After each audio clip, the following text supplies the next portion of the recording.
Jewish folklore অনুযায়ী Lilith ছিল অ্যাডামের প্রথম স্ত্রী, যাকে মাটি থেকে আদমের মতোই তৈরি করা হয়েছিল। কিন্তু আদম তাকে নিজের অধীনে রাখতে চাইলে লিলিথ মানেনি।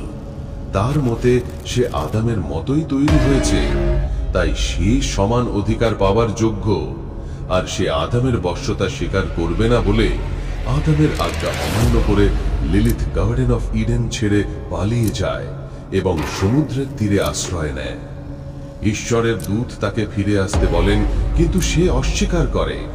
তখন তাকে অভিশাপ দেওয়া হয় যে সে হয়ে যায় নাইট ডিমন, যা মানুষকে ভয় দেখায় বা কন্ট্রোল করে ও শিশু হত্যার মতো কাজ করে। এই ঘটনার পরে ঈশ্বর অ্যাডামের জন্য বানান ইভকে, যাকে আমরা অ্যাডামের স্ত্রী বলে চিনি, যিনি ছিলেন পৃথিবীর প্রথম মানবী।